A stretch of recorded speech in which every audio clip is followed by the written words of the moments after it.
जय श्री ओम नमः सिद्धेभ्यः। जय श्री ओम नमः सिद्धेभ्यः। सर्वमंगलमांगल्यं सर्वकल्याणकारकं प्रधानं सर्वधर्माणां जैनं जयतु शासनं। जैनं जयतु शासनं। पंच परमेष्टि भगवान की जय। आचार्य श्री गुरुवर कुंद कुंद महाराज की जय। आचार्य श्री गुरुवर विद्यासागर जी महाराज की जय। परम पूज्य निर्यापक श्रमण मुनि श्री सुधा सागर जी महाराज की जय। लोग ये समझते हैं कि हमारी जिंदगी भगवान चला रहे। लोग ये समझते हैं कि हमारी जिंदगी गुरु चला रहे। लोग ये समझते हैं कि हमारी जिंदगी भी महाशक्तियाँ चला रही हैं जो शक्तिमान हैं। गरीब समझता है कि अमीरों से मेरी जिंदगी चलेगी। पुण्यहीन समझता है कि पुण्यवान हमारी जिंदगी चलेगा, चलाएंगे। एक ऐसा भ्रम हो गया है जिस कारण से जिंदगी उजड़ रही है और सृष्टि उजड़ रही है। जब जब व्यक्ति अपनी जिंदगी को अपने से अधिक पुण्यवानों के अधीन करेगा, तब तब ये सृष्टि उजड़ जाएगी, विनाश हो जाएगी। क्योंकि ये सृष्टि पुण्यवानों से नहीं बनी है, पुण्यहीनों से बनी है। ये पुण्यहीनों से सृष्टि बनी है पूरी, पुण्यवानों से नहीं है। पुण्यवान तो सृष्टि से बहुत ऊपर उठ जाते हैं, वो सृष्टि में रहते ही नहीं है। जिस दुनिया में हमें जीना है उस दुनिया में भगवान है ही नहीं, वो यहाँ रहते ही नहीं। हम विदेशी व्यक्ति से कितनी अपेक्षाएं कर सकते हैं? वो तो विदेशी है, सिद्धालय में सृष्टि से ऊपर उठ गए, संसार से ऊपर उठ गए। हम अभी संसार में हैं। ये सारा जो संसार जिसमें हम जी रहे हैं, परमार्थ से ऊपर है। परमार्थ को मैं अभी कई दिनों से अलग करते जा रहा हूं। परमार्थ जो संसार रूप है, इस संसार की सारी सृष्टि कौन बनाता है, कौन चलाता है, किससे सृष्टि बनी है, कौन चला रहा है? पुण्यवान नहीं। पुण्यवान तो नीचे देखते ही नहीं, वो जमीन पे चलता नहीं। हम जमीन पे हैं, हमारी बस्ती जमीन पर है, और पुण्यवान जमीन से बहुत ऊपर है। उसका सोच बहुत ऊपर है, हम तो बहुत नीचे हैं। उसकी दृष्टि बहुत ऊपर है।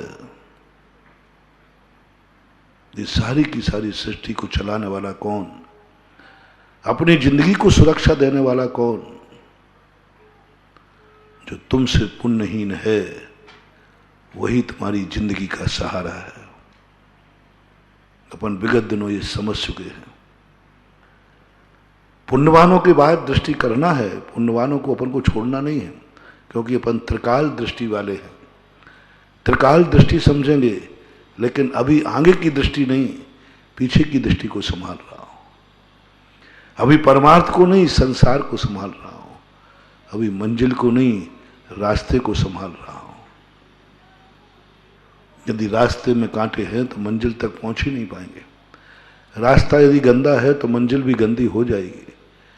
यही तो अपन ने अनादिकाल से भूल की है। कल मैंने कहा था कि अपन मंजिल की पवित्रता देख करके दौड़ लगा देते हैं, और ये देखते नहीं कि मेरे पैर गंदगी में से होके आए हैं। हमने मंदिर की पवित्रता देख ली, मंदिर की ऊंचाई देख ली, हमने मंदिर का एक बहुत बड़ी शक्ति देख ली। हर शक्तिमान को देखकर व्यक्ति शक्तिहीन को कुचल देता है। हर उपयोगी वस्तु देख करके शक्तिहीन को व्यक्ति नष्ट कर देता है। हर मूल्यवान वस्तु को देखकर शक्तिहीन वस्तु को व्यक्ति नष्ट कर देता है। यहां तक कि कभी कोई वस्तु मिलती है, अच्छी वस्तु मिलने वाली हो तो स्वयं को भी घात कर लेते हैं, अपनों का भी घात कर देते हैं। कुछ भी बन सकते हैं। अपने तुम्हें भक्त अच्छी वस्तु मिलना चाहिए, तो मंदिर की पवित्रता को, मंदिर की इतनी महाशक्ति को देखा कि लोग मंदिर के लिए पैरों से दुनिया को बोले, क्यों कुचल रहे हो? बोले भगवान के लिए कुचल रहे हो। भगवान मिल गया ना, भगवान मिल गया तो तुम दुनिया को कुचल दोगे। तुम धनवान बन गए तो गरीबों को कुचल दोगे, और हो ही रहा है। जिसके बड़े आदमी से पहुंच हो जाती है वो छोटे आदमी को पैरों से कुचल देता है। बड़े आदमी की पहुंच हो जाती है कुचल देता है, बड़ा आदमी बन जाता है तो कुचल देता है। ये सबसे बड़ी सृष्टि को मैंने देखा। ये दुनिया उनसे नाश को प्राप्त हो रही है जिनके पास कुछ बड़ों की शक्तियां आ गई हैं, जो बड़े बन गए हैं, जिनकी बड़ों तक पहुंच हो गई है। आपने खुद देखा वो मुहावरा आता ना, सैया हुए कोतवाल तो डर खाएगा।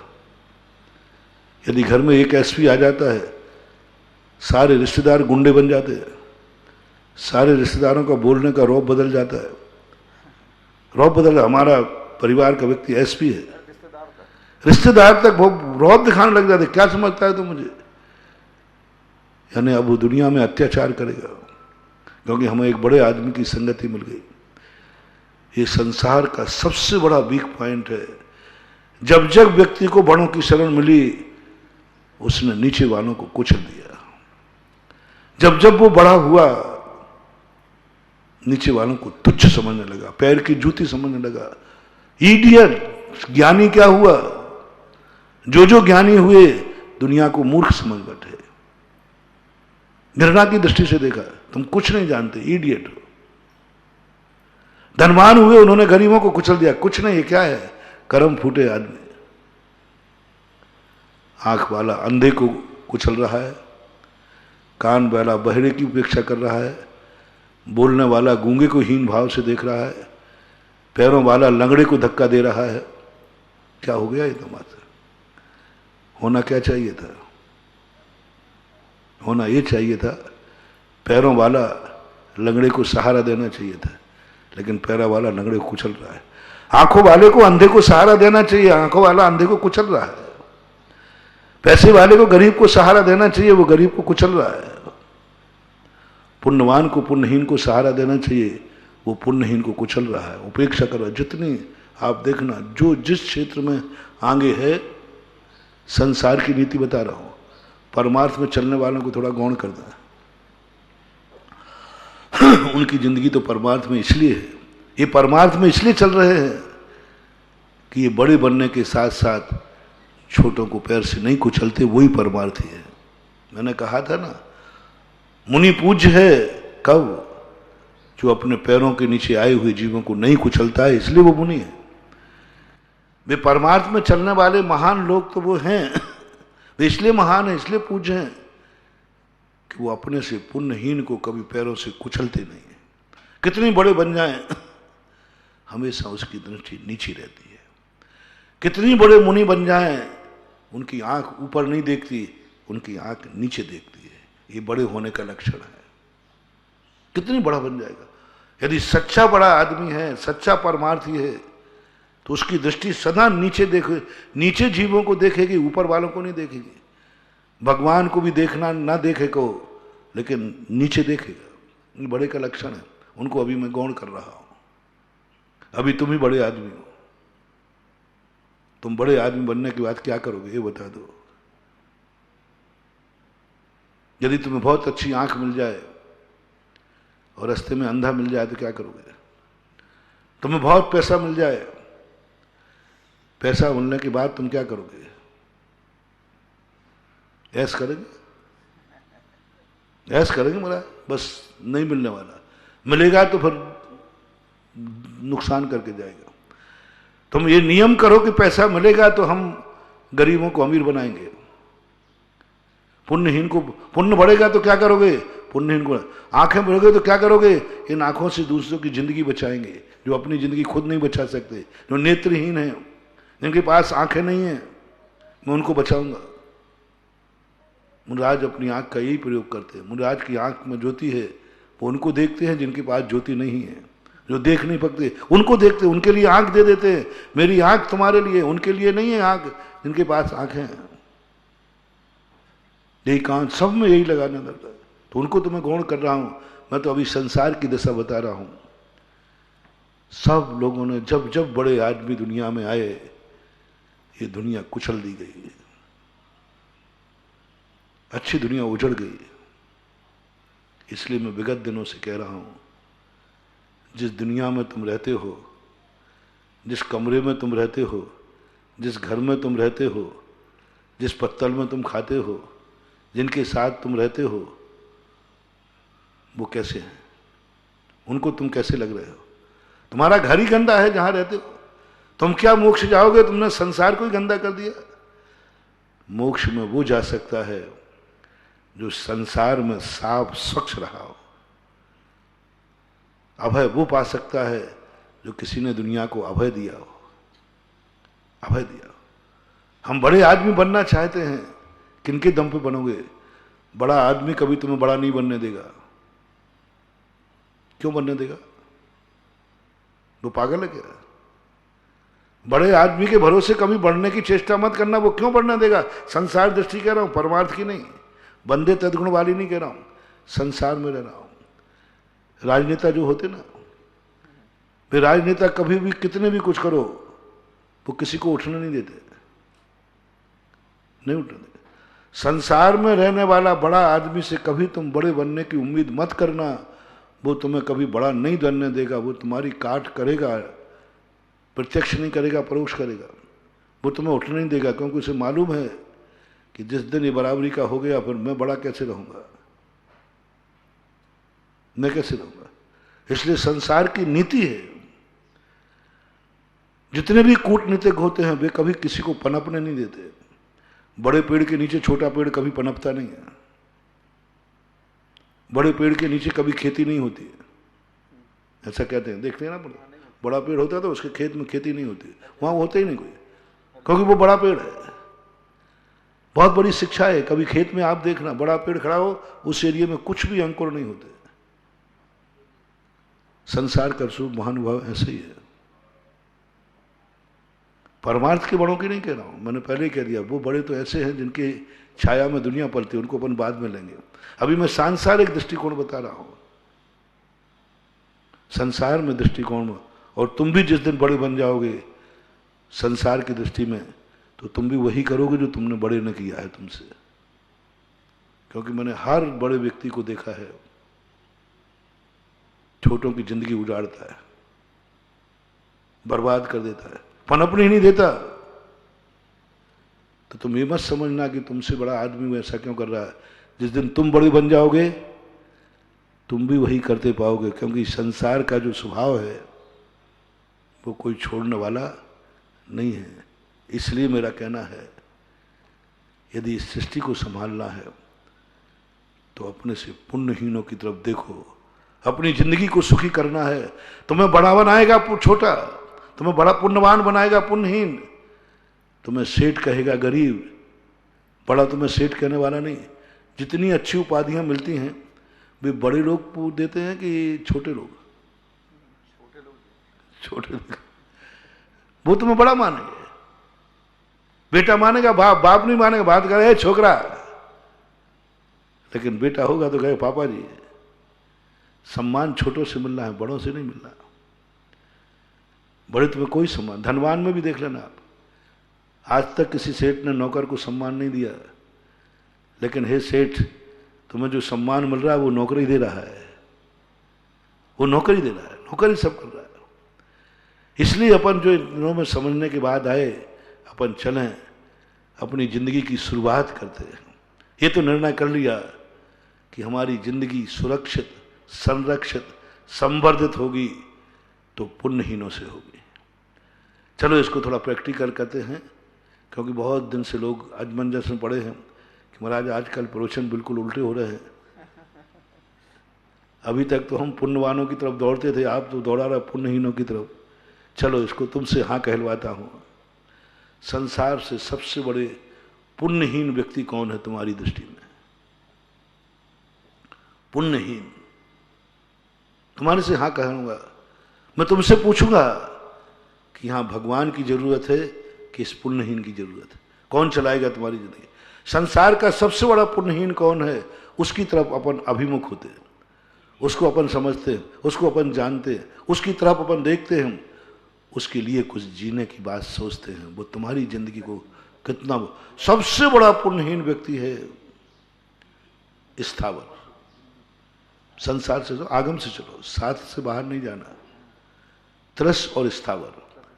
पाप प्रकृति कौन सी है? स्थावर। सबसे ज्यादा पुण्यहीन हमारे जैनागम में कहा तो स्थावर के लिए गया। स्थावर कितने होते हैं? 5। इन 5 स्थावरों का देखो, अब तुम्हारी जिंदगी भगवान चलाएगा कि 5 स्थावर चलाएंगे? गुरु चलाएंगे कि 5 स्थावर चलाएंगे? पुण्यवान चलाएंगे कि पुण्य? जिनको पुण्यहीन कहा आगम से पहले, सबसे बड़े पुण्यहीन, किंचित मात्र भी पुण्य नहीं, कोई पुण्य है ही नहीं उनके पास। स्थावर प्रकृति पाप प्रकृति है। उन पुण्यहीनों की तरफ देखो। अपनी जिंदगी कौन बचाएगा? भगवान। हमारे लिए सबसे पहले चाहिए ऑक्सीजन, हवा। भगवान के पास है, भगवान गैस सिलेंडर होंगे शायद, ऑक्सीजन दे देंगे वो। कौन देगा हमें ऑक्सीजन? कौन जिंदा रखें? हम भगवान के भरोसे बैठे। भगवान कहते हैं मैं तो तुझे एक कला दे सकता हूं कि ऑक्सीजन के बिना जिंदा रह सकता है, मेरे पीछे आ जा। भगवान कह रहे देख, मैं जहां पहुंचा हूं तुम वहां आ जाओ। यहां ऑक्सीजन की जरूरत नहीं पड़ती, प्राणों से रहे, प्राणत बदी कंताणम, प्राणों से अतिक्रांत हो जाओ। बोलो, अब प्राणों से अतिक्रांत, भगवान कह रहे हैं मैं तुझे प्राणों से अतिक्रांत बना सकता हूं, मेरे पास आ जाओ। अब बोलो, आप प्राणों से अतिक्रांत होने को तैयार हैं कि ऑक्सीजन चाहिए? भगवान कह रहा प्राण रहित हो जाओ। वो आज हम पंचम काल में हो नहीं सकते, इसलिए भगवान मेरे काम आ नहीं सकते, मुझे ऑक्सीजन चाहिए। फेफड़ों में लंग्स डिस्टर्ब कर रहा है, कोरोना है। अब कोरोना जब हो जाता है तो भगवान तो कहते हैं बेटा तू मर रहा है तो मर जाना, प्राणों तो काय की चिंता पड़ी, प्राणों से अतिक्रांत हो जा, इन प्राणों के चक्कर में मत पड़। अब भगवान ने तो अपना फरमान दिया। भगवान तो डॉक्टर है उनके जो प्राणहीन है। भगवान का पद प्राणहीनों के लिए है। भगवान बनने के बाद प्राणों से रहित होना पड़ेगा। क्या तुम प्राणों से रहित होना चाहते हो? और प्राण से चाहिए तो प्राण आनापान, ऑक्सीजन चाहिए। ऑक्सीजन स्थावर है, वायु का जीव है। बोलो, अपन जहां रह रहे हैं, कल भगवान बनेंगे थोड़ो। आज के समय पर तुम्हें क्या चाहिए? आज की पोजीशन में क्या चाहिए? ऑक्सीजन। कौन बचाएगा तुम्हें? पुण्यहीन। ऑक्सीजन बताएगी। वायु काय बचाएंगे? वो वायु काय बचाएगा? तुम्हारी जिंदगी बचाने वाला वो है। थोड़ा सा देखो उस वायु की तरफ, एक बार करुणा करो, एक बार थैंक्स कहो, एक बार आभार मान लो। पुण्यहीन का मैंने कहा ना, तुम्हारी जिंदगी की रक्षा पुण्यहीनों पर आधारित है। मैंने बहुत चिंतन कर लिया। संसार में जीना है तो पुण्यहीन से बना के चलना पड़ेगा। पुण्यहीन को तुम्हारे लिए देना पड़ेगा, कुछ ना कुछ तो सोचना पड़ेगा। पुण्यहीन को। और आज हमें वायु की तरफ से लोग प्रदूषण कर दिया, वायु को दूषित कर दिया, वायु को। और सब लोग भगवान के भरोसे बैठ गए और ऑक्सीजन से मर रहे हैं, घुट रहे हैं, प्रदूषण हो गया। जैन दर्शन कहता है प्रथम दृष्टि प्रभु दृष्टि नहीं, प्रथम दृष्टि पुण्यवान दृष्टि नहीं, पहली दृष्टि तुम रखो पुण्यहीन के ऊपर। भगवान जो उपकार करेगा वो उपकार बाद का है, पहले जिसने उपकार किया उसका क्या हुआ। भगवान उपकार करेगा और वायु काय ने उपकार किया है, पहले मैं किसका आभार मानूं। भगवान करेगा, भगवान ने अभी किया नहीं, भगवान तो हमें बाद में बनाएगा, आएगा वो। गुरु बाद में करेगा, पुण्यवान बाद में करेंगे। पहला उपकार हम जब जिंदा होने पहली श्वास हमने ली थी हमारे ऊपर, अब इन दोनों में से एक को थैंक्स कहना है। जो कल उपकार करेगा पहले मैं उसको निपटाऊं, जय जयनंद करूं, या जो उपकार कर चुका है उसको जय जयनंद करूं। आपकी नीति क्या कहती है? जो कर चुका है पहले वायु काय का आभार मानो, थोड़ा 5 मिनट चिंतन को दो, 5 मिनट। हे पुण्यहीन, तू इतना पुण्यहीन है, सारे शास्त्रों में तेरी महिमा गाई गई, निंदा की, बहुत निंदा गाई गई। तू निंदनीय होकर के भी मेरी जिंदगी है, तू निंदनीय होकर मेरी जिंदगी है। मेरी जिंदगी उसी में है। 3 लोक में ऐसा कोई भी व्यक्ति नहीं है जो इस पापी के बिना जी जाए, इस पुण्यहीन के बिना जी जाए। वो पाप कर्म भोग रहा है, तुम्हारी जिंदगी बन रही है। वो स्थावर पर्याय में कर्म फल चेतना जी रहा है, तुम्हें ज्ञान चेतना की तरफ ले जा रहा है, तुम्हें जीवित किए है। इसका उपकार तुम नहीं मानोगे क्या? कैसे माने इसका उपकार? महाराज जी अर्घ चढ़ा दें क्या? नहीं। पुण्यहीन तुम्हारा कुछ भी अपमान नहीं करेगा। पुण्यवान तो पहले तुमसे नमस्कार कराएगा, पूजा कराएगा, चरणों में झुकाएगा। पुण्यहीन बेचारा नहीं, वो कहता नहीं सेठ जी, नहीं प्राणियों, नहीं पुण्यात्माओं, हे त्रस जीवो, तुम मेरे सामने झुकना नहीं, आप पुण्यवान हैं।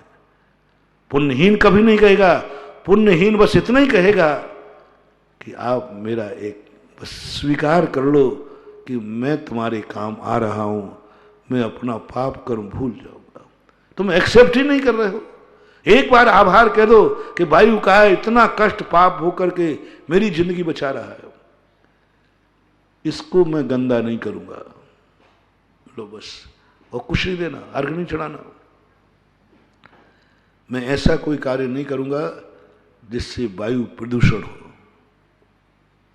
आज विज्ञान ने यही भूल की और महावीर ने यही अच्छी की थी। महावीर ये यंत्र बनाना जानते थे, सब जानते थे। ऐसा कोई भी विज्ञान आविष्कार नहीं कर रहा जिसका आविष्कार भगवान महावीर नहीं जानते हो। फैक्ट्री जानते थे, ये जितने कैमरे हैं, ये तुम अंतरिक्ष में जा रहे हो, ये सब कुछ भी एक भी चीज नहीं है जो भगवान के ज्ञान में नहीं झलकी हो। लेकिन उन्होंने उपदेश का रूप नहीं दिया। ज्ञान से जाना तो सब जानते थे, सब जानते थे, क्योंकि महावीर स्वामी मानवतावादी थे।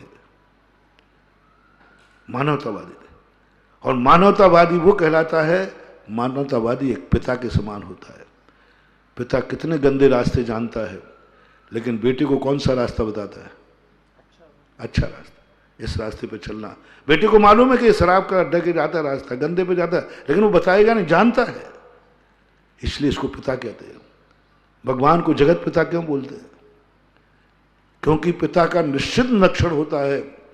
यदि वो जगत पिता है तो जगत उसकी संतान हुई, और पिता संतान को अच्छा रास्ता बताता है, गंदा रास्ता जानता है लेकिन बताएगा नहीं।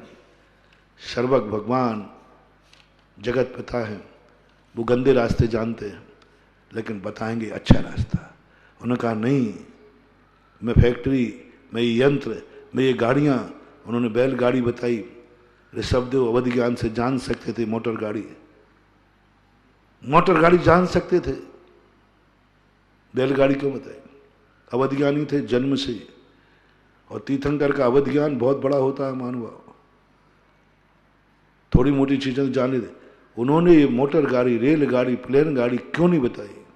बता सकते तो उनके ज्ञान में था, लेकिन उन्होंने बैलगाड़ी बताई। कितने बड़े बैलों से, कितने बड़े, आज तक हजारों बैलों का कष्ट मुझे रहा था। ट्रैक्टर चलाना सिखा देते थे ऋषभदेव, जानते थे वो, मुझे मालूम है। मैंने शास्त्रों में पढ़ लिया, ऋषभदेव ट्रैक्टर जानते थे, ट्रैक्टर कैसे बनेगा। लेकिन उन्होंने बैलों के ऊपर जुए रख करके एक अचेतन से जो कार्य हो सकता, चेतन से क्यों कराया? यदि ऋषभदेव शुरू से ट्रैक्टर की उपाधि देते, ट्रैक्टर से खेती करना सिखाते, तो कितना अच्छा होता, बैलों का कितना सुख मिलता। ये मोटर गाड़ी, ट्रक वगैरह सब चलवा देते। ये आजकल लाद के नहीं जाते लोग घोड़ा गाड़ी करने के लिए। नहीं, ऋषभदेव ने जानते थे, वो मानवतावादी थे। उन्होंने कहा ये ट्रैक्टर गाड़ी एक दिन इस सारी दुनिया को प्रदूषित कर देगी। सारी दुनिया ही जिंदा, मनुष्य भी जिंदा नहीं रह पाएगा। बैल को कष्ट होगा, लेकिन बैल भी जिंदा रहेगा और मानव भी जिंदा रहेगा और दुनिया जिंदा रहेगी। उन्होंने बैल से खेती करना, जो लोग आजकल सबसे बड़े पापी वो हैं गौहत्या के, सबसे बड़ा पापी वो है जिसने ट्रैक्टर चलाया। सबसे बड़ा पापी है खेती के लिए, सबसे बड़ा पापी। आज गौवंश की हत्या क्यों? पहले एक बैल होता था पैदा, लोग गर्व करते थे बैल हुआ है, खेती काम आएगा। गौवंश से चक्रवर्ती की वैभव संपदा थी, और आज बछड़ा हो जाए तो क्या करूंगा, ये कट न जाएगा। आज गौवंश क्यों कट रहा है? वे मूर्ख लोगों के, जो कई लोग कैसे कहते महाराज हम तो बैल को जोतते नहीं है, क्यों? बैल को कष्ट होता है इसलिए अपन ट्रैक्टर से कराने गए। अरे बैल को कष्ट हो रहा था, अब तो वो कट रहा है। जब पालतू जानवर अपने सेठ के काम आता है, कभी उसको कष्ट नहीं होता। हाथियों को गजत में बंद कर दिया, कटेंगे अब हाथी। मैंने तो कहा था कि भाई यदि हाथियों के दुश्मन हैं जिन्होंने महोत्सव में बुलाना बंद कर दिया हाथियों को, इसलिए उस पर बैठेंगे, उसको कष्ट होगा। मैंने हाथी से पूछ लिया, उसको कुछ कष्ट नहीं होता, कुछ कष्ट नहीं होता। आप खोल के देख लो हाथी को, वो उसी के दरवाजे पहुंचेगा। खोल के देख लो बैल को, उसी दरवाजे पहुंचेगा, किसान के दरवाजे। आप देख लेना कभी, यदि बैल को कष्ट होता, कष्ट आदमी को भागता है, लेकिन बैल को आप कहीं बिल्कुल छोड़ दिया, आप बिल्कुल मत आइए, वो अपने मालिक के दरवाजे आएगा। बैल भी समझ रहा है ये तो मुझे थोड़ा कष्ट ही देता है, लेकिन मेरी जिंदगी इसी के पास सुरक्षित है। आज जैसे बैल कट रहे हैं क्योंकि आपने खेती करना बंद कर दिया, बैलगाड़ियां बंद कर दी, आज सारा पशु कट रहा है। ऐसे हाथी कटेंगे, क्योंकि हाथी और किसी काम का नहीं। जिंदा हाथी लाख का, मरा 1.25 लाख का, ऐसी उक्ति है। तो कोई काम का ही नहीं, हाथी सब मार डालेंगे। और धार्मिक कार्यक्रमों में हाथी बुलाते रहोगे तो हाथी जिंदा रहेगा, वो आजीविका देगा, उनको पालेगा। तो ये सोच जो विज्ञान का है, यही विनाशकारी है। मशीनरी युग ला करके उन्होंने सबसे बड़े उपकारी को नष्ट कर दिया, वायु प्रदूषण। ऋषभदेव ने अपने विज्ञान से जाना था, यदि मैं यंत्र का उपयोग कराऊंगा तो वायु प्रदूषण हो जाएगा। वायु तो प्राण है, इसको स्वच्छ रखना है। कोई यंत्र का उपदेश नहीं, षट कर्मों में कहीं यंत्र नहीं आया, यंत्र का प्रयोग नहीं। ऐसा एक भी यंत्र नहीं आया जिससे प्रदूषण फैलता है। जो यंत्र सामान है, वो यंत्रों से कोई प्रदूषण नहीं बोल रहा। ये सोच फिर से लौटाओ। सारी दुनिया में प्रदूषण, कोरोना के लिए मास्क लग रहा है। एक दिन ये विज्ञान सारी दुनिया में 24 घंटे मास्क के बिना आप निकल नहीं सकोगे, ऐसा लोगों ने कहा है। ऑक्सीजन साथ में रहेगा, जैसे वो पानी की बोतल होती ना, यहाँ इधर ऑक्सीजन की बोतल होगी, तब तुम दुनिया में निकल पाओगे। वैज्ञानिकों ने घोषणा कर दी, आपकी घोषणा है कि आगे आने वाला युग होगा कि बिना मास्क के जिंदा नहीं रख सकेंगे। पानी जैसे अनिवार्य, ऐसे ऑक्सीजन अनिवार्य होगी। किसके कारण से? पुण्यहीन की तुमने चिंता नहीं की। जो तुम्हें प्राण वायु दे रहा था उसी को दूषित कर दिया, जो तुम्हें जिंदगी दे रहा था उसी को गंदा कर दिया। अपने विकास के नशे में इतना तो विकास सोचो, अपने विकासवाद के नशे में, मानववाद के नशे में इतना तो सोचो, कहीं तुम्हारे उपकारी ऐसा ना हो जाए कि वो तुम्हें जिंदा रखने लायक भी नहीं रहे। इतनी तो वायु को प्रदूषण से बचाओ। पहले भी जिंदगी चल रही थी बंधुओं, कुछ ऐसी नहीं, कुछ नहीं था, बढ़िया जीते थे, आज से अच्छे जी रहे थे। पहले ना इतने हार्ट अटैक थे, ना इतनी शुगर नाम की बीमारी तो सुनते ही नहीं थे। 10-20 गांव में एक वैद्य होता था। कैसी थी वो जिंदगी? महत्व इसलिए थी कि उस समय के लोग मानवतावादी थे, वे पुण्यहीन की। मानवतावादी हमेशा पुण्यहीन की चिंता करेगा, पुण्यहीन को बचाएगा, पुण्यहीन पर विचार करेगा, क्योंकि वो जानता है कि पुण्यहीन ही मेरी पुण्यवानी है, इसका पुण्यहीन होना ही मेरी जिंदगी है। क्या जिंदगी थी? पूरे 10-20 गांव में एक वैद्य होता था। ये तो मैंने खुद देखा है, डॉक्टर होते ही नहीं थे। वैद्य गाड़ियों से उसको बैलगाड़ी से ले जाते थे, तो भी बीमार कितने होते थे, मरने की संख्या बहुत कम थी, बहुत अच्छे जीते थे, हार्ट अटैक तो होता ही नहीं था। और खाते कितना थे? 1-8 किलो मीठा तो यूं खाने, आप तो यूं खाता, यूं चखता है। कितना स्वस्थ था। आज से 25 साल 30 साल पहले के लोगों की जिंदगी देखो, शुगर नाम की चीज नहीं थी, कुछ नहीं था। और घी खाते थे, घी जम के खाते थे, ऐसे नहीं। हमारे मल्ली सागर जी थे, महाराज जी, वो आचार्य श्री पिताश्री मुनि, वो कहते रे तुम लोग जितना दूध पानी पीते ना, पानी इतना हम लोग कई बार घी पी जाते थे। पानी मानी तो बाद में पीते थे, पहले तो घी की कटोरियां भर के रखते थे, उनमें से मैंने कहा आज खा ले तो मर जाए वो जो। किसका परिणाम है? आपने पुण्यहीन की उपेक्षा कर दी, पुण्यहीन को प्रदूषित कर दिया। आज हर घर में बीमार है। एक एक नगर में कितने डॉक्टर हैं, कितने डॉक्टर देखो, एक एक नगर में, वे भी खाली नहीं है। डॉक्टर हैं वो भी खाली नहीं, हर अस्पताल भरी है। ये है विज्ञानवाद का चमत्कार। होटलों जैसी दवाई की मेडिकल की दुकान देखो कितने हो गए, कितने लाखों करोड़ों की दवाई। क्यों? पुण्यहीन की उपेक्षा। पुण्यहीन को हमने ध्यान नहीं दिया, हमने ऑक्सीजन को, वायु का प्रदूषण कर दिया। लोग छतों पे सोते, आज छत पे कोई सो नहीं सकता, प्रदूषित हो गया। सारे गंदगी के पाइप ऊपर निकलते, छत पे सोए कैसे? हम ही छत पे नहीं सो पाते। एसी की दुर्गंध और सारे लेट बाथरूम के पाइप ऊपर निकलते हैं छतों पे। आज छत की स्वच्छ आकाश की वायु। पुण्यहीन। महावीर ने सबसे पहले कहा तुम पुण्यहीन को सुरक्षित करना, पुण्यहीन को प्रदूषित मत करना। वो स्वच्छ बना रहेगा, उससे तुम्हारी जिंदगी चलेगी। उसके लिए तो कोई फर्क नहीं पड़ना है। वो तो क्या पापी है ही, मरे को क्या मरना है, उसकी तो क्या जिंदगी है, उसको तो मरना ही बराबर है। लेकिन वो स्वच्छ रहेगा, वो जिंदा रहेगा, तो तुम जिंदा रहोगे, स्वच्छ वायु मिलेगी। जाओ बंधुओं, इस उपकारी को करो प्रयास कि मैं अपनी जिंदगी में कभी वायु को प्रदूषित नहीं होने दूंगा। ऐसा धंधा नहीं करूंगा, ऐसा व्यापार नहीं करूंगा, ऐसा कुछ नहीं करूंगा जिससे वायु प्रदूषित हो। यदि पूरा देश, पूरा मुल्क इस पर विचार कर ले, मात इस पर वैज्ञानिक लोग मात इस पर विचार कर ले। मार्क्स तो दे रहे हैं, बीमारी की तो दवाई दे रहे हैं, लेकिन बीमारी बढ़ा रहे हैं। दवाई भी दे रहा है, इसमें कोई संदेह नहीं, लेकिन दवाई देना अलग चीज है, वो बीमारी बढ़ा कम करना अलग चीज है। मास्क देंगे, बोले प्रदूषण फैलेगा, बोले मास्क लगा लो। अरे ऐसा प्रयास करो ना कि मास्क लगाना ही नहीं पड़े, लगाना नहीं पड़े।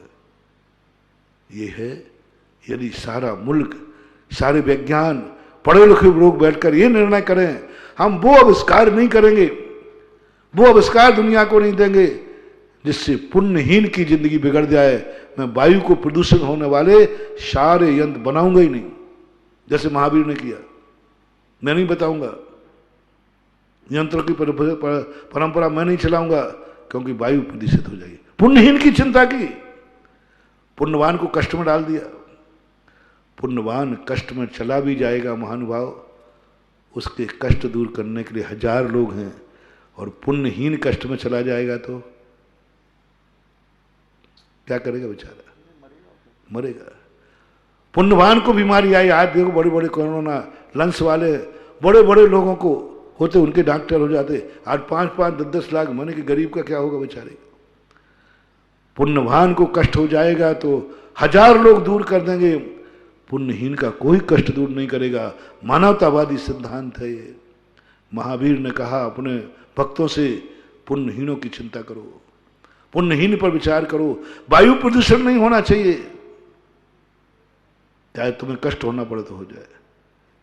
बोलो, मैंने जो कहा था, पुण्यहीन ही तुम्हारी जिंदगी होगा, पुण्यहीन ही तुम्हारा जीवन होगा, पुण्य ही तुम्हारे लिए जिंदगी है। भगवान से ज्यादा उपकारी कौन है? ऑक्सीजन। माँ बाप से भी ज्यादा उपकारी कौन है? ऑक्सीजन। दुनिया की सारी वस्तुएं एक तरफ रख लो और ऑक्सीजन एक तरफ रख लो, बच्चे जब पैदा हो तो ऑक्सीजन पागल हो जाते, पागल हो जाते, विकसित हो जाते ऑक्सीजन। तो अब बोलो तुम्हारी जिंदगी की सुरक्षा कौन करेगा, पुण्यवान या पुण्यहीन? वाह, बस ये इसीलिए तुम्हें 5 दिन हो गए चिल्ला चिल्ला, बल्कि तुम्हारे मुंह से निकल जाए, तुम्हारी तरफ से महाराज ने निकाल दिया, यानी हमने सबकी तरफ से मान लिया। और सारी दुनिया से पूछता, विज्ञान से पूछता हूं, कौन करेगा तुम्हारी जिंदगी रक्षा, पुण्यवान या पुण्यहीन? पुण्यहीन, सबसे तुच्छ प्राणी, सबसे तुच्छ प्राणी। आज अपन नियम करें वायु के प्रति, वायु के उपकारों पर, वायु के पुण्यहीन के लिए अपन कुछ समय देंगे थोड़ा सा। पुण्यवानों का अपन ने बहुत चिंतन किया, अब थोड़ा पुण्यहीन पर चिंतन है। 5 मिनट वायु काय पे सोचें, तत्व दृष्टि दे रहा हूं। पुण्यवान का विचार करना ही तत्व दृष्टि नहीं है, पुण्यहीन पर, क्योंकि निश्चय नय वास्तविक तत्व है, और निश्चय नय पुण्यहीन और पुण्यवान में कोई भेद, सभ्य शुद्धाहु शुद्ध न, वो भी आता है। थोड़ा सा विचार करें, थोड़ा सा एक बार अपनी कोई कार्य करते समय थोड़ा पुण्यहीन का ध्यान रखें, इसकी जिंदगी तो नहीं कुचल जाएगी। व्यापार करते समय थोड़ा ध्यान रखें, जो कुछ भी तुम्हें करना है ये ध्यान रखना, बस इतनी करना, कोई अर्घ नहीं चढ़ाना, कोई पूजा नहीं करना। इतने में ही तुम्हारी जिंदगी के लिए वो जन्म जन्म तक, जब तक तुम संसार में रहोगे, कभी ऑक्सीजन की कमी नहीं आएगी, क्योंकि तुमने एक बार उसकी चिंता की है। 5 मिनट वायु काय को दो, तुम्हारी जिंदगी में कभी ऑक्सीजन की कमी नहीं आएगी। विचार करो कि मैं वायु को बदल। दूसरा पुण्यहीन लेते हैं जल, जल स्थावर है, पुण्यहीन है, निम्नगा है, निम्नगा। निम्नगा किसे बोलते हैं? नीचतम नीच, नीचतम नीच, नीचे की तरफ ही जाता है, यानी जो नीचे की तरफ बहता है, देखो कितना बड़ा पाप है। हवा तो फिर भी ऊपर की तरफ बह जाती है, हवा तो ऊपर भी उड़ जाती है, चक्रवात हवाएं उड़ करके ऊपर चले जाती है। पानी नीचे की तरफ बहना, कैसा पापी है, कैसा पाप कर्मोदय लेके आया कि बेचारा नीच में जन्मा और नीचे ही जिंदगी गुजारना है, ढलते ही जाना है, ढलते ही जाना है, ढलान की तरफ बढ़ता जाता है। ये पुण्यहीन है, इसके बिना, वो पुण्यहीन है। आप उसके बिना कितने दिन जिंदा रह सकते हैं? 1 दिन, 2 दिन, 3 दिन, 4 दिन, मुझे तो पता नहीं, मैं तो शायद 2-4 दिन में ऊपर चला जाऊं। तुम हो सकता है 8 दिन रह जाओ। कहाँ है ताकत? उसमें भी कितनी तकलीफ होगी, कितनी वेदना होगी। 1 दिन का उपवास करते, दूसरे दिन पानी को ऐसा पहला घूंट कैसा लगता है? अनंत चौदस के दूसरे दिन अमृत, अरे पहला घूंट तो ऐसा लगता है अमृत मिल गया हो। अब बोलो उस पुण्यहीन की दशा, वो पुण्यहीन तुम्हारी जिंदगी है, वो पापी है, पाप कर्म जी रहा है, लेकिन तुम्हें जिंदगी दे रहा है, तुम्हारी जिंदगी है, उसे मत कुचलो, उसको मत दुरुपयोग करो, मत उसको प्रदूषित करो। कुछ नहीं चाहिए, पूजा नहीं चाहिए जल को, बस उपकारी के प्रतिभाव लाओ। जल मेरा उपकारी है, मैं जल को दूषित नहीं करूंगा। सारी नदियां दूषित कर दे। आज पानी का तुम उपयोग ज्यादा करते हो या पानी को दूषित ज्यादा करते हो? दूषित ज्यादा, गंदगी देख लो, सब दिन घर में देख लो, पानी पीने के काम कम आता है। 90% लोग पानी को दूषित करते हैं। जितना पानी तुम पीते नहीं हो, उतने से तुम टॉयलेट बाथरूम साफ करते हो। पानी था जीवन दान, उपकार के लिए, और तुमने कितना, आज 1 लोटे में जाता था व्यक्ति शौच, और 1 लोटा लेके जाता था, और आज कितना चाहिए? 10-15 लीटर एक व्यक्ति निपटा देता है। और नहाने सब देखो पानी को प्रदूषण करने, पानी करे क्या? तुम तो अपनी चिंता करो। ये विज्ञान ने उस पानी की तरफ चिंता नहीं की कि हम ये लेट बाथरूम बनाएंगे, पानी का क्या होगा? इतने हम बूचड़ खाने खोलेंगे, पानी का क्या होगा? इतने हम यंत्र बना देंगे, पानी का क्या होगा? एक गाड़ी की सफाई, बैलगाड़ी की कभी सफाई नहीं होती थी, एक गाड़ी की सफाई देखो, हर दिन कितने बाल्टी पानी, हर व्यक्ति, कई लोगों की तो गाड़ियां प्रतिदिन धुलती है, कितना प्रदूषण। एक एक बूंद पानी को तरस जाओगे, ध्यान रखना। ऐसा दिन आएगा समुद्र का पानी पी नहीं पाओगे और दुनिया में पानी बरसेगा नहीं, क्योंकि हमने उस पुण्यहीन को कुचल दिया।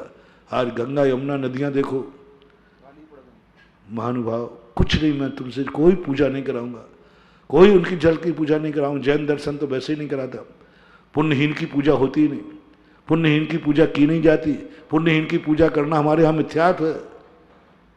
बस इतना सा चाहते हैं कि पुण्य को, हर फैक्ट्री वाला एक नियम ले ले कि मैं अपने घर, अपनी फैक्ट्री की नाली नदी में नहीं भेजेंगे।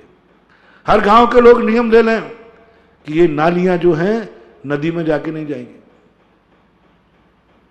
सांगानेर की नदी देखी मैंने, शास्त्रों में पढ़ा, 16वीं शताब्दी में सरस्वती नदी का क्या वर्णन किया है, गजब का वर्णन। और जब मैं वहां शौच के लिए गया, देखा तो पूरी नाली बह रही, पूरा शहर का पानी उसी में बह रहा है, काली। यमुना नदी में जब गया मैं, शौरीपुर बटेश्वर में, मैं उसी नदी किनारे ध्यान करता, मैंने कि हे गंगा जमुना, तुम्हारा जल तो अमृत माना जाता था, आज क्या हो गया। गंगा देखो, जमुना देखो, सरस्वती देखो, सब नदियां गंदी कर डाली। किसने? विज्ञान ने, विज्ञान के माइंड ने। बड़े आदमी बनने की होड़ में, बड़े आदमी बनने की होड़ में, अमीर बनने की होड़ में, आकाश में उड़ने की होड़ में, जो जीवन देने वाला पानी है उसको गंदा कर दिया। एक दिन ऐसा आएगा, पानी के बिना तड़प के मर जाओगे। क्या करेगा ये विज्ञान, क्या करेंगे ये फैक्ट्रियां, क्या करेंगे ये सब कुछ। पानी जहां से निकलता है वो तो गंदा हो गया। आज हर पानी, पहले लोग नदियों के पानी पीते थे, स्वच्छ रहते थे। आज तो नदी का पानी पीना बंद है, बिस्लरी का गंदा हो गया, छू नहीं सकते, नहा नहीं सकते। बस तुम्हारी इतनी कृपा हो जाए कि जल को गंदा बनाना बंद कर दो। जितना जरूरी हो उतना बनाओ, कम से कम इतना तो करो। जल के प्रति तो उपकार तो करो, जल को कम से कम वेस्टेज तो मत बहाओ। एक जल की बूंद में हिंसा की दृष्टि से देखा 36,450 जीव मरते हैं, और एक एक लोटा पानी कितना कीमती है। आज मरने वाले को बहुत कीमती होता बंधु। एक जल की कीमत बहुत बड़ी है। एक कहानी शायद मैंने कई बार सुनाई होगी। एक राजा, बहुत बड़ा राजा था, जंगल में भटक गया। जंगल में भटकते प्यास लग गई, मरने की स्थिति आ गई, कुछ नहीं, कोई उपाय नहीं। उसने घोषणा की, आवाज चलाया, किसी कोई मुझे एक लोटा पानी दे दे, उसके बदले में मैं अपना आधा राज्य दे दूंगा। राजा ने सोचा जिंदा तो रह जाऊं, मर जाऊंगा तो पूरे जाएगा। एक बकरी चराने वाला गडरिया था, उसके पास बोतलें होते हैं, वो आया, एक वो अभी तक तो वो जिंदगी भर अपना दुर्भाग्य मानता था।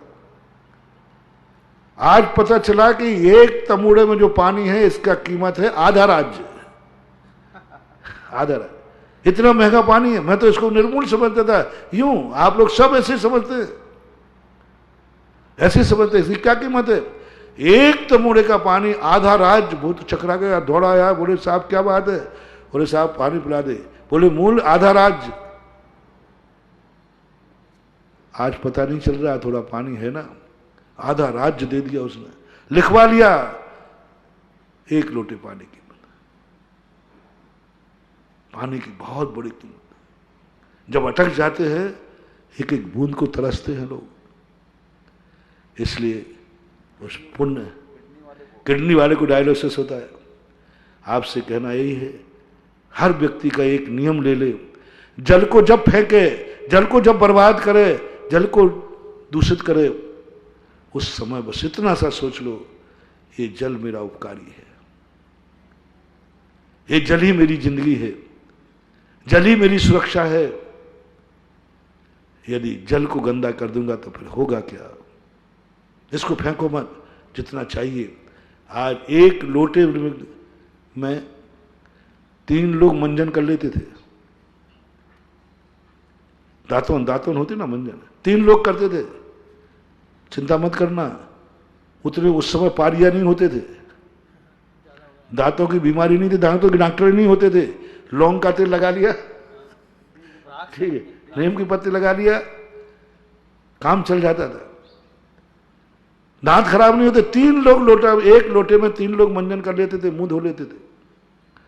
आज देखो कितना कितना वेस्टेज। एक चुल्लू नल से पानी लेते हो, जब तक वो मुंह तक आता है तब तक नल चालू है वॉश बेसिन का। बड़े लोगों घर में जहाँ वो बंद नहीं करेंगे, बार बार बंद थोड़ी कर दे। अब एक चुल्लू पानी तुमने मुंह तक लाए, उससे 4 चुल्लू पानी जमीन में नाली में बह गया। उपकारी का तुमने ये दुर्दशा। उपकारी कहता है ठीक है मुंह धोया तो धोया, लेकिन मुझे तूने नाली में बना दिया, निर्मूल कर दिया, अनर्थ दंड। जैन दर्शन पापों में भी सबसे बड़ा पाप है अनर्थ दंड। किस लिए तुमने बहा दिया? आज नहाने को देखो तो, नहाने के लिए नल चालू कर देते हैं, लोटे से नहाते थे, 1 लोटा डाला फिर साफ कर लेते। अब नल चल रहा है, चल रहा है, सावन लगे चल, कितना वेस्टेज है। हम तो कभी कभी देखते हैं, तुम लोग तो वैसी जिंदगी जी रहे हो, तुम लोग अपनी तरफ देखो कितना तुम जल का वेस्टेज करते हो। इतना उपकार करें, कम से कम जो उपकारी है उसका प्रदूषण न करें, पुण्यहीन का कीमत करें। पुण्यहीन तुम्हारी जिंदगी है। आगे चलिए, पृथ्वी का है, मकान कहां बनना है? पृथ्वी पर। इसको उजाड़ो मत, जितनी जरूरत है उतनी उपयोग करो, इसका विनाश मत करो, बैठे बैठे इसकी उपेक्षा मत करो। आइए अग्निकाय पे। अग्निकाय पुण्य जीव है। 1 मिनट को लाइट चली जाती तो कल्पना करो, दुनिया में अग्नि नहीं होगी तो क्या होगा? अग्नि नहीं होगी तो क्या होगा बोलो? जानवरों जैसे कच्चे घास खाओगे, अग्नि खत्म हो गई। आज तुम्हारी अग्नि है तो चाय मिल रही है, अग्नि है तो रोटी मिल रही है, अग्नि है तो तुम सब कुछ कर रहे हो। अग्नि का मूल्य देखो, वो पापी है। अग्नि स्थावर जीव है, अग्नि है तो फैक्ट्री चल रही है, व्यापार चल रहे, ये सब टीवी चल रहा है, जो कुछ भी चल रहा सब अग्नि का कमाल है। कम से कम अग्नि का वेस्टेज नहीं, उसकी उपेक्षा नहीं, मात्र एक बार उपकार दृष्टि से ला दो, पुण्यहीन है। अग्नि के बाद आता है वनस्पति। आहा, इसके बिना तो सब संसार शून्य है। ये वनस्पतियां हैं, कम से कम इस वनस्पति का उपकार करो, कम से कम वनस्पति का उपकार करो। वो तुम्हारा उपकारी तुम्हारे लिए है, इसलिए व्यर्थ में वनस्पतियों को मत काटो। जरूरत है उतना काटो, और काटो तो कम से कम 1 पेड़ लगाओ। 1 पेड़ लगाओ, 1 पेड़ लगाओ। हर व्यक्ति को कम से कम, एक व्यक्ति अपनी जिंदगी में 5 पेड़ खा जाता है, बड़े बरगद के पेड़, किसी ना किसी रूप में। फर्नीचर ले लो, लकड़ी ले लो, पलंग ले लो, चौकी ले लो, पाटा ले लो। आजकल घरों में फर्नीचर बनता है, और सब्जियां ले लो, अनाज ले लो, गेहूं ले लो, ये सब वनस्पति है। इतने तुम प्रकृति के पेड़ खा जाते हो, कभी 1 पेड़ लगा के मरो। मैंने एक दिन कहा था कि हर व्यक्ति कम से कम, यदि बराबर का सौदा करना है तो 5 वृक्ष अपनी जिंदगी में जिंदा करना है। तुम्हें पूरे बड़े करना है, 5 पेड़ लगाना हर व्यक्ति को। यदि प्रत्येक व्यक्ति 5 पेड़ लगाए, रहने को मकान लो या नहीं लो, पंचवटी बनाओ। 1 प्लाट तुम खरीदते हो, हर व्यक्ति से कह रहा हूं, हर श्रावक से कह रहा हूं, जैन अजैन सबसे कह रहा हूं, आप 1 प्लाट खरीदते हो, मुझे कोई ऐतराज नहीं है। 1 प्लाट दुकान के लिए खरीदते हो, बस 1 प्लाट, हर व्यक्ति का 1 प्लाट होना चाहिए पंचवटी के लिए, 5 पेड़ों के लिए। महाराज कहाँ लगाऊं, जगह नहीं है। आपके पास जगह है, रहने को जगह है, फैक्ट्री को जगह है। आप हर श्रावा के नियम कर ले कि मैं 5 पेड़ों का एक स्थान जरूर मेरे पास खरीदूंगा, उसी नाम से कर दूंगा, इसमें 5 पेड़ रहेंगे। 5 पेड़ रहेंगे, बैगन गुलिया गुलाब नहीं, 5 बड़े पेड़ लगाएंगे। और हर मकान का व्यक्ति के पास यदि 5 पेड़ लगाना शुरू कर दे तो दूरी बढ़ेगी मकान की। ये 5 पेड़ों को हम इस स्थान को नहीं काटेंगे, इस स्थान को कभी उपयोग नहीं करेंगे, ये पंचवटी रहेगी। और हर व्यक्ति कर ले तो एक घर में 10 लोग हैं तो 50 पेड़ हो गए। 50 पेड़ों का 1 प्लाट खरीदो, मात्र किस लिए? रहने को नहीं, फैक्ट्री को नहीं, आम पर जामुन, हर, बहेड़े, अर्जुन, कोई बड़े पेड़ लगाओ जो छाया वाले। 5 यानी 50 पेड़ लगाने के लिए हर पूरे परिवार को गोष्ठी करना। यदि आज का प्रवचन सुना है तो तुम्हारी जिंदगी से हर परिवार वालों को कहना है कि हमें एक प्लाट जरूर खरीदूंगा। किसके लिए? 50 पेड़ रहेंगे उसमें। 50 पेड़, कल्पना करो, मानो एक छोटी सी बात है, मात्र उसी के लिए। और पूरे बिजौलिया के अंदर कितने मकान होंगे? कितने मकान? सब जैनों के मिला के 2000, 5000, 5000 मान लेते औसत। 5000 लोग 50-50 पेड़ों के घर, एक घर पीछे लगाए तो महाराज कह रहे चलो 50 पे कम से एक लगा दो। एक व्यक्ति ये नियम ले ले कि मैं मरने के पहले एक पेड़ दुनिया में लगा के जाऊंगा, क्योंकि मैंने 5 पे घर पीछे एक पेड़ लगा दे, व्यक्ति पीछे एक पेड़ लगा दे। आज हरियाली क्या होगी, पानी बरसेगा, मौसम होगा, प्रदूषण होगा, प्रदूषण बच जाएगा, सारा का सारा प्रदूषण बच जाएगा। पेड़ ही खत्म हो रहा है, कोई उपकार नहीं, क्योंकि पुण्य ही नहीं। पेड़ को तुम यूं समझते हो, थोड़ा सा आया इतने बुरी तरह तोड़ते हो उसको। एक दिन मैं जा रहा था, एक डाली लटक रही थी, तो एक बच्चे का इतने जोर से, अरे मैंने कहा भैया मत तोड़ इसको, मैं थोड़ा साइड से निकल जाऊँ, मगर मैं वहाँ से निकला ही नहीं। मैंने कहा मैं साइड से निकल जाऊँगा। वो तुम्हारी जिंदगी है, इनके गुण सुखो। मैंने कहा था कि कुछ दिन कि पुण्यहीन नहीं होगा तो तुम्हारी जिंदगी क्या होगी, पुण्यहीन के बिना तुम्हारी जिंदगी क्या है? कुछ नहीं, वनस्पति के बिना। पेड़ों को लगाना शुरू करो। मैं तो कहता हूं भगवान के मंदिर बनने के पहले पेड़ लगना चाहिए। आमा के अंदर क्षेत्र बन रहा है, बहुत बड़ा क्षेत्र बन रहा है। मैंने सबसे पहले उनसे कहा क्षेत्र बनने के पहले, मंदिर बनने के पहले पेड़ लगाओ। 5000 पेड़ से ऊपर उन लोगों ने लगाए। और मैं मंदिरों की कम पूछता हूं, पेड़ों की पूछता हूं, पेड़ कैसे है? हर क्षेत्र वालों से मेरा कहना है, नारियल में सब जगह, हर क्षेत्र, सब पेड़ वृक्षारोपण लगाओ। और मैं तो ये कह रहा हूं कि हर मेरे भक्तों से कहना है, एक प्लाट हर भक्त के पास पेड़ लगाने को, उसमें 2-3-4 चीजें और कर लेना, सब 5 स्थावर बच जाएंगे।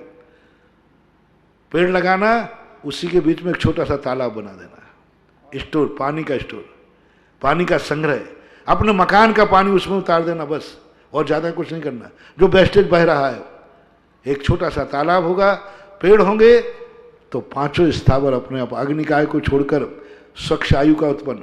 ऑक्सीजन कैसे उत्पन्न करें? ऑक्सीजन कहाँ से उत्पन्न करें? तो यही है, पेड़ लगाओगे ऑक्सीजन बनेगी, वायु काय का उपकार, अग्नि काय का उपकार, जल काय का उपकार। अब पृथ्वी काय, पृथ्वी भी मजबूत बनेगी, उर्वरा बनेगी। अब रह गई अग्नि काय, तो अग्नि काय के लिए वहां कभी एक छोटा सा चैत्यालय बना देना, दीप जला देना, 4 तो बनी जाए कम से कम। एक पेड़ लगाने से व्यक्ति 4 स्थावरों को, पुण्यहीनों को उपकार मान लेता है। और ध्यान रखना, पुण्यहीन व्यक्ति पर आप थोड़ा सा भी उपकार करोगे, वो जिंदगी में कभी नहीं भूलता। पुण्यवान पर कोई उपकार करोगे भूल जाता है, पुण्यहीन कभी नहीं भूलता। जैसे नाग नागिन। समय आपका हो गया, आज इतनी कहकर विराम करता हूं। महावीर भगवान के